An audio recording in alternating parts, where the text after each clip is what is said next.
Olá,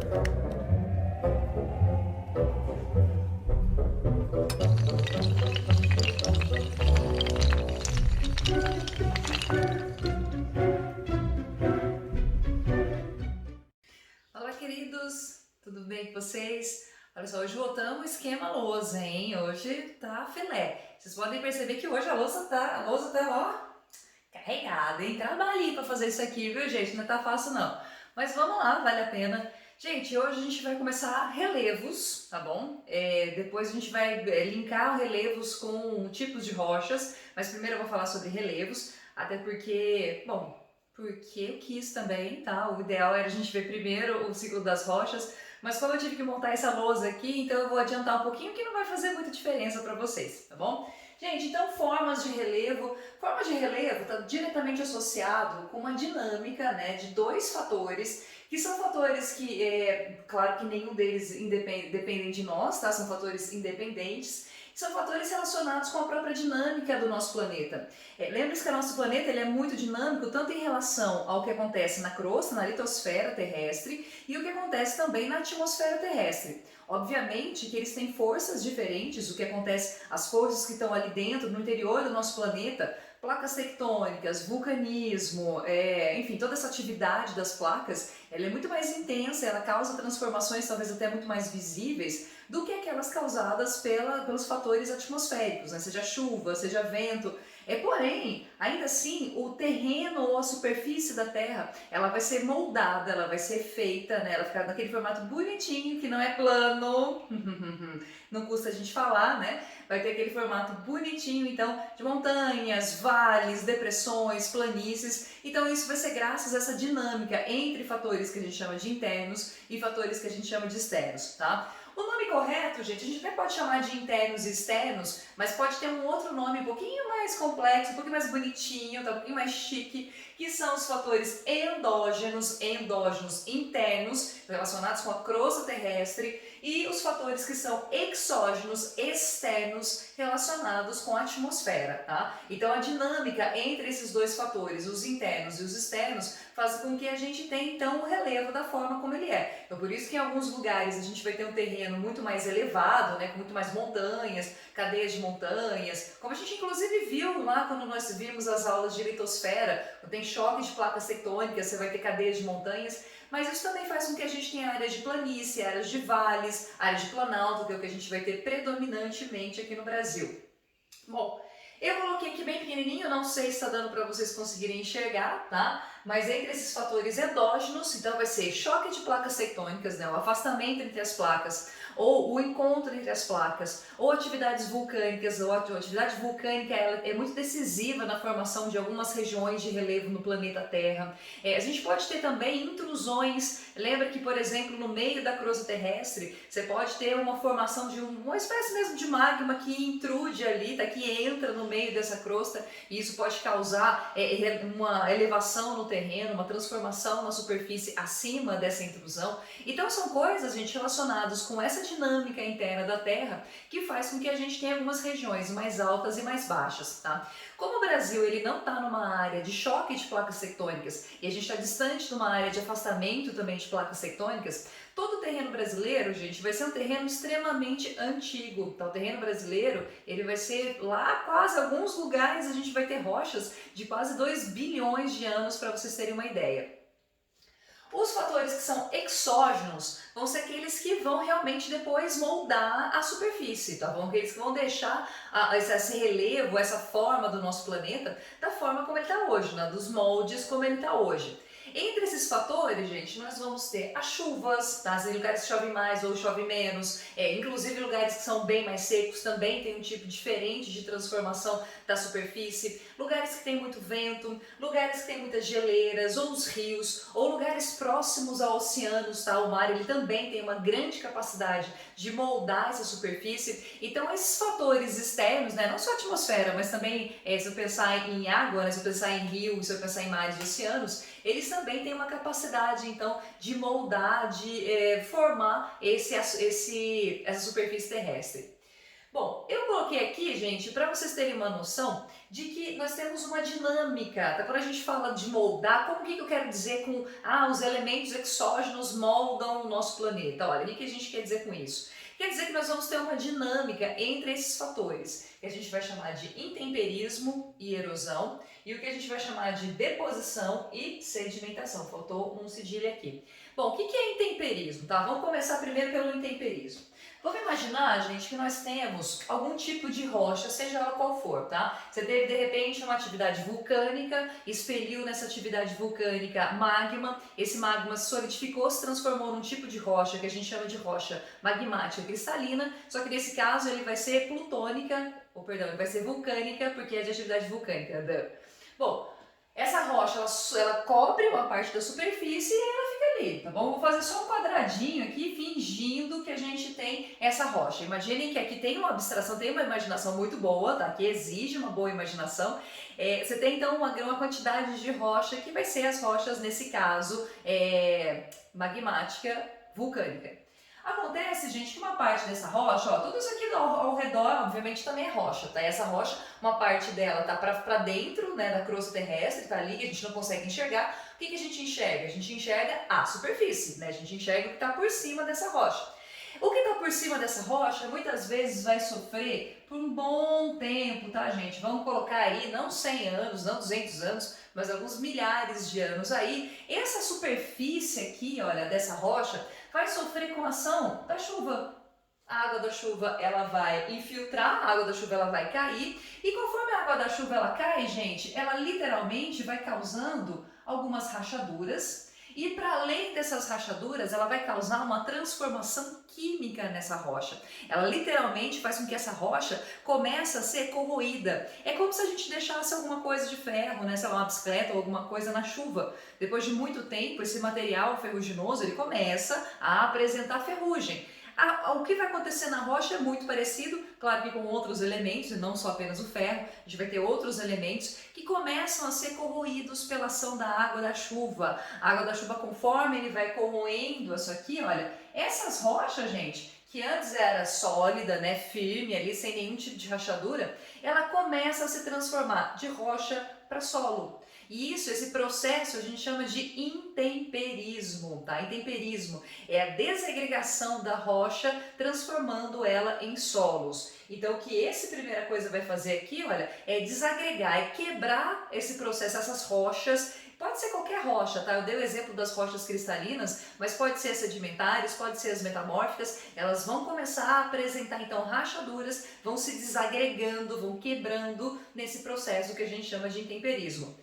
Ah, mas é só a ação da chuva que causa isso? Não, tá? Não é só a chuva não. Vamos supor que ao invés de chuva a gente tem o contrário, a gente tem um ambiente extremamente seco. Só que em ambientes secos, muito desérticos, por exemplo, o que a gente vai ter durante os dias e as noites é muita variação de temperatura. Quer dizer que a temperatura ela vai ficar ou muito fria durante a noite e muito quente durante o dia. Isso faz, gente, esse choque térmico, entre aspas, né? Muito frio, depois muito quente, muito frio, muito quente, faz com que a rocha tenha aí um estresse físico. Fisicamente, ela durante o dia, ela sofre um processo, como está quente, né, durante o dia, ela sofre um processo de expansão e durante a noite, como está muito frio, ela sofre um processo de retração. Então ela expande e retrai. Claro que isso, né, gente, mínimo, tá bom? Claro que é uma coisa minúscula que a gente não consegue enxergar. Só que esse processo acontecendo ao longo de muito tempo, tá? A expansão e a contração faz com que essa rocha também vai se quebrando e também é um tipo de intemperismo. Então ela também vai se transformar de rocha para solo.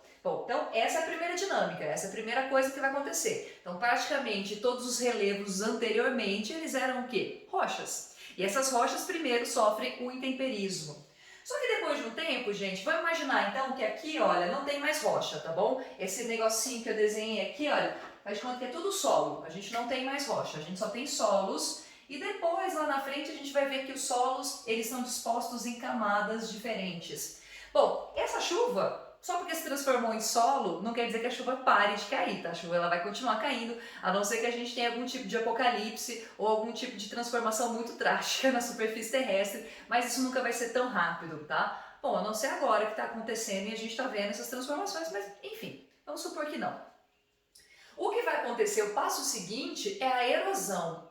A erosão, gente, é como se fosse o transporte desse solo, tá? Quando a gente fala em erosão, erosão é você pegar esse negócio que já é sólido, que não é mais tão sólido, porque claro que o solo é sólido, não é isso que eu quero dizer, mas ele é um sólido desagregado, né? Se a gente pegar os solos, ele é desagregado e isso faz com que ele seja mais fácil de ser transportado. Então vamos supor que essa água da chuva, conforme ela vai caindo aqui, olha, ela vai levar uma parte desse material embora. Então a água da chuva, ela vai causar um processo de erosão. Erosão é como se fosse o transporte. Você tira o material de um lugar e leva o material para outro. Só a chuva que faz isso? De novo, não, tá? Vento pode fazer isso. As geleiras, a gente tem aquela geleira em áreas muito frias, né? Áreas muito geladas, elas também podem ter essa força de trazer elementos de um lugar e levar para outros. Então esse transporte, essa erosão, ela pode ser feita por vários desses elementos naturais aqui, tá? Eu pus o rio também consegue fazer isso, o rio também consegue fazer erosão, né? Ele quebra e leva para outro lugar.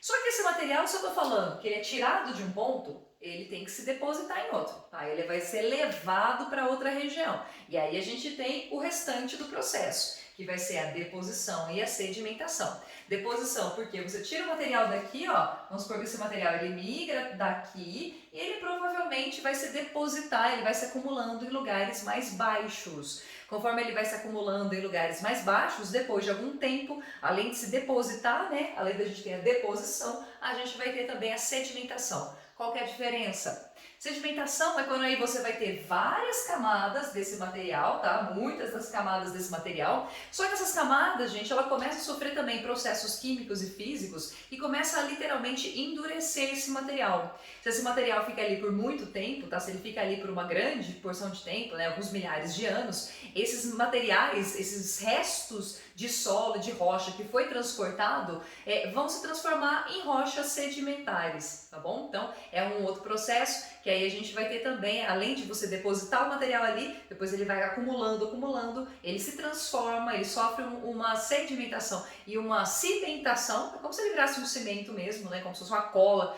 juntando esses materiais e se transforma também num tipo de rocha. Bom, eu separei aqui, olha gente, aqui embaixo, eu separei dois termos que são muito utilizados, tá? Quando a gente fala de relevo. Não podemos confundir relevo. Relevo são as formas da superfície, ou seja, é o que tem por cima, tá? É o que como se fosse ali a cobertura do nosso planeta. Só que a gente tem também uma coisa chamada de estrutura geológica. A estrutura geológica, ela vai ser diferente, ela vai ser o que tem por baixo. Para quem faz edificações, o pessoal de edificações não são meus alunos, mas tudo bem. É como se eu tivesse, por exemplo, a estrutura da casa, quando eu faço as paredes, quando eu faço a fundação da casa, isso é estrutura geológica, é o que vem por baixo. É como se eu estivesse dando sustentação ao que está em cima. O relevo, gente, é o acabamento da casa. O relevo ele vai ser as paredes rebocadas, vai ser a tinta, vai ser o telhado, tá? Então é o que vem por cima para a gente acabar a casa e a estrutura geológica é o que dá a força, a sustentação para essa casa. Bom, se eu pensar nessa estrutura geológica, eu tenho alguns nomes, tá, que a gente tem que guardar. Dessa estrutura geológica, gente, eu posso ter essas áreas de cadeias de montanhas, e essa área de cadeia de montanha ela vai ser formada por choque de placas tectônicas, como a gente já viu. Quando a gente tem áreas de choque, seja continente, seja continente-oceano, a gente vai ter a formação das grandes cordilheiras, tá? Então aí você tem aqui embaixo as cadeias de montanhas. Quando a gente está em áreas, digamos que não tão altas assim, áreas que não são choque de placas tectônicas, nós podemos ter duas coisas diferentes. Nós podemos ter escudos cristalinos. Escudos cristalinos é como se fosse antigamente, lá alguns milhares de anos atrás, cadeias de montanhas. Só que essas cadeias de montanhas, por serem muito antigas, elas foram sofrendo com principalmente processos exógenos, principalmente com intemperismo, erosão, então o topo delas vai sendo minado, né, vai sendo levado embora, então elas vão diminuindo de tamanho e conforme isso vai acontecendo, você vai ter terrenos em cima mais baixo. Porém, embaixo é uma estrutura realmente muito rígida, muito antiga, tá? Como eu falei, às vezes até eram montanhas, mas lá atrás. Então você pode ter ou essa coisa rígida, que são os escudos cristalinos, ou ainda, gente, a gente pode ter as bacias sedimentares. O que são as bacias sedimentares? É como se você tivesse literalmente um bacião. O que podia ser, geologicamente pensando, né, pensando na superfície terrestre, o que poderia ser um bacião, entre aspas? Um lago, um mar que de repente fechou, tá? Tipo um mar morto, de repente ele deixa de ter água, então ele passa a ser só uma bacia, né? Como se fosse um recipiente mesmo de água, tá? Enfim, você pode ter então ou um vale muito elevado, tá? Muito profundo. Isso são ambientes que faz com que você tenha uma espécie de grande recipiente, e esse grande recipiente, se não tem água, ele passa a ser depositado ali no fundo dele milhares e milhares e milhares de camadas de sedimentos. E esses sedimentos depois se solidificam e se transformam em rochas, tá? Bom, essas bacias sedimentares, elas podem ser enormes, tá? No fundo, na estrutura, por exemplo, do Brasil, a gente tem algumas áreas de bacias sedimentares, tá? Várias regiões brasileiras eram bacias sedimentares. Em áreas de bacias sedimentares, gente, é mais comum a gente encontrar petróleo e carvão mineral, tá? Então fica aí só para vocês relembrarem, tá bom? Então a gente pode ter nessas áreas aqui escudo cristalino e a gente pode ter bacia sedimentar, e nas áreas de depressão a mesma coisa, na área de depressão a mesma coisa. Bom, eu falei nomes que talvez vocês nunca tenham ouvido ou ouviram e cagaram, e tudo bem, eu entendo, tá? Já que não era aula de geografia mesmo, a gente não vai prestar atenção. Se eu tô falando de relevo, ó, os nomes vão ser um pouco diferentes. Se eu tô falando de relevo, a gente vai ter as montanhas ou cordilheiras, tá? Então a gente vai ter as grandes cordilheiras, caso do Himalaia, Cordilheira dos Andes. Os planaltos, gente, veja que eu desenhei eles assim tudo irregular, porque de fato os planaltos eles podem ter formatos diferentes, tá? Por exemplo, a gente chama aqui em alguns lugares do Brasil de serra, mas as serras na verdade fazem parte de planaltos. Alguns lugares aqui no Brasil vão ser chapadas, as chapadas são formações diferentes, mas que fazem parte de planaltos, tá? Tanto é que se vocês forem ver aqui, ó, quando eu faço o desenho do relevo brasileiro, eu não desenho, por exemplo, chapada, serra, por quê? Porque são todas subclassificações dos planaltos, tá bom? Então o planalto ele pode ter várias formas diferentes, ele pode ser um pouquinho mais alto, um pouquinho mais baixo, ele pode ser formado por escudos cristalinos, o que faz com que ele seja mais alto provavelmente, ou se ele é de bacia sedimentar, a tendência é que ele seja um pouquinho menor e assim por diante. As depressões, gente, olha que nome triste, né, para uma área de relevo, tá bom? Por que chamam de depressão? Depressão, gente, porque vai estar sempre, a depressão sempre está associada, ela sempre está do lado de uma área mais alta, tá? Então você pode ter ou uma cadeia de montanhas ou um planalto, e aí depois essa área mais baixa, ela vai ser chamada de depressão. A gente tem algumas depressões aqui no Brasil, tá? Ó, como eu coloquei aqui, a gente tem algumas depressões, a maior parte das depressões brasileiras são depressões periféricas, porque são do lado de planaltos, aí é um nome um pouquinho mais específico, então a gente tem as depressões periféricas, são do lado sempre de planaltos. E as planícies, gente, planície é uma área muito baixa, muito reta, tá? Você não tem montanha, você não tem morro, quase sempre as planícies vão estar associadas ou a áreas de rios, ou a áreas de mares, áreas de lago, tá? Então regiões que têm água, tradicionalmente a água ela faz isso, ela acaba causando a formação dessas áreas de planície. Eu não desenhei aqui porque senão meu desenho ia ficar mais carregado ainda, mas na depressão a gente tem também um outro tipo de depressão que a gente chama de depressão absoluta. Pera aí, deixa eu apagar aqui minha lousa, só um minutinho. Não vou apagar tudo não, hein, gente, tá louco? Trabalho que deu pra fazer isso. A depressão absoluta, gente, é quando a gente tem, por exemplo, o nível do mar, tá? Então você tem aqui o mar, o oceano, seja ele qual for. Você tem uma área de planície. Você pode ter até uma montanha aqui, um planaltinho ou não, tá? Não importa. Mas depois você tem uma área um pouco mais baixa. A gente vai chamar isso de depressão absoluta. Depressão absoluta, ela está sempre abaixo do nível dos oceanos, tá? No Brasil nós não temos esse tipo de relevo, tá? Depressão relativa ou depressão absoluta, a gente só tem as relativas. Depressão relativa porque está sempre abaixo de alguma coisa. Onde nós temos um exemplo excelente desse tipo de depressão aqui é partes da Holanda, tá, gente? Ou parte dos Países Baixos ali, a gente tem a formação desse tipo de terreno. Bom, passando um pouquinho mais para cá, gente, deixa eu apagar aqui, eu botei o terreno brasileiro, deixa eu ficar para cá, acho que é melhor.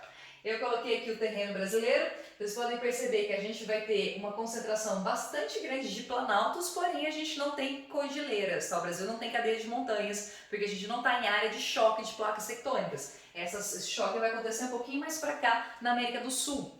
Nós vamos ter, então, só 3 tipos de relevos principais. A gente vai ter os planaltos, Que aí lembra que eu falei, tem as subdivisões, tem as serras, tem as chapadas, tem as cuestas, tá? Mas tá tudo dentro ali dos planaltos. A gente tem a depressão, ó, inclusive aqui, Limeira, Rio Claro, quase toda a nossa região ali do Cotil, gente, nosso país Cotil, fica numa área que a gente chama de depressão periférica paulista, tá? Periférica porque fica do lado, né, na verdade fica entre planaltos, e é uma área, quando a gente pega esses tipos de terreno com depressão, vão ser áreas, gente, onde a gente tem terrenos mais suaves, tá bom? Você não vai ter grandes montanhas, você não vai ter áreas muito inclinadas, né? Muita declividade. A gente vai ter terrenos claro que tem um morrinho ou outro, mas é bem mais suave do que em áreas, por exemplo, de serra, tá bom? Em áreas de planalto.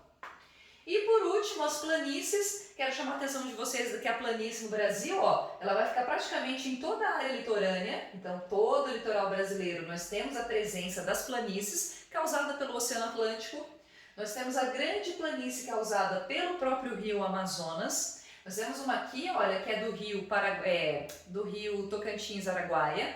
E a gente tem aqui, né, gente, nosso querido Pantanal, que provavelmente o bioma do Pantanal, se a gente não tomar cuidado, ele vai com certeza desaparecer aí por conta dessas queimadas. Só detalhe que essas queimadas, caso vocês não estejam acompanhando, é sempre bom lembrar que a maior parte dessas queimadas foram causadas pelo ser humano, tá bom? Então foram causadas mesmo por pecuaristas que vivem ali e que botaram fogo na mata para ficar mais fácil o pastoreio, para ficar mais fácil a pastagem.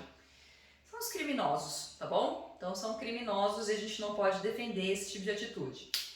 Gente, olha, esses dois negocinhos que eu fiz aqui, olha, tanto aqui em cima quanto aqui embaixo, é só para mostrar, a gente chama isso aqui de perfil de relevo, tá bom? Ou perfil transversal. É como se a gente estivesse pegando uma parte do terreno aqui, né? E transforma aqui para ver de ladinho, tá bom? Para ver de perfil. Se eu pegar daqui até aqui, olha, se eu pegar daqui até aqui mais ou menos, eu vou ter esse perfil. Que aí a gente tem essa região aqui bem ali quase da Caatinga brasileira, tá? Aquela região ali onde a gente tem o nordeste do Brasil, onde tem a Caatinga. Você vai ter o Planalto da Borborema, por ser planalto ele é mais alto, e o Planalto da Borborema, gente, ele vai ter um efeito nessa região. Ele vai impedir que os ventos úmidos que vêm lá do Oceano Atlântico consigam passar e chegar na depressão sertaneja. Por isso que quase toda a região de depressão sertaneja, quase toda essa área, é uma região extremamente seca, por culpa do Planalto da Borborema, tá? Que impede a passagem, então, de ventos úmidos nessa região da Caatinga. Por isso que ele é seco. Depois a gente vai ter uma grande área de planalto, só que a diferença entre esse planalto e esse planalto, gente, é que esse aqui está sobre áreas de bacias sedimentares, então é como se fosse uma grande bacia sedimentar que vai sendo esculpida, né, que vai sendo primeiro, sofre intemperismo e depois erosão, seja da chuva, seja do vento, ou dos rios também, né, já que aqui a gente tem o rio Parnaíba. E já nesse caso aqui, vai ser um tipo de planalto que está numa área de escudo cristalino, por isso que ele tem a tendência de ser mais alto, tá? Até o processo de erosão aqui é mais difícil, é mais complicado, porque aqui geralmente a gente tem rochas que são mais rígidas e aqui a gente tem rochas que são mais fáceis de sofrerem esse processo de intemperismo e erosão. Aqui embaixo eu já fiz aqui, olha onde está praticamente o Brasil, eu fiz na verdade daqui até aqui, tá bom? Ó, fiz daqui até aqui. Eu falei onde está o Brasil, lógico, né? Onde está o Sudeste, tá bom? Então aqui, essa região todinha, eu vou ter Planalto Atlântico. Planalto Atlântico, gente, ele vai surgir da separação dos continentes. Então, a gente tinha a Pangeia, quando a gente começa a separar da África, você vai ter a formação, todo esse Planalto Atlântico. Na verdade, quase toda essa região aqui, olha, quase todo esse terreno vai ser formado por esse processo de formação. Então veja que aqui a gente teve uma atividade muito intensa, né? Fatores endógenos aqui muito intensos. Você vai ter depois a área de depressão periférica paulista, então é uma área que você já tem ali um terreno muito mais tranquilo, né? Muito mais ondulado, como eu mostrei para vocês. Depois a gente vai ter essa bacia do Rio Paraná, e a bacia do Rio Paraná, gente, tudo isso aqui, olha, é um planalto formado em bacia sedimentar, tá? Então vai ser um planalto formado dessa região de bacia sedimentar. E depois, por último, você vai ter o Pantanal, que é uma área bem mais plana.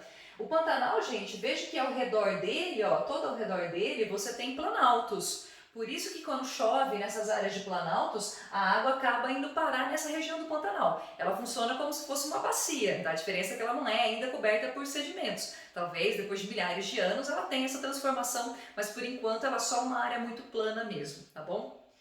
Eu acho que era isso. Se vocês tiverem alguma dúvida, gente, se ficou alguma coisa nebulosa aí, se ficou alguma coisa sem entender, sem vocês conseguirem entender, se eu não expliquei bem explicado, por favor me avisem, tá bom? Que aí eu faço uma revisãozinha com vocês ou retomo algum tópico específico, tá bom? Por hoje é só. Beijo pra vocês e até semana que vem. Tchau, tchau.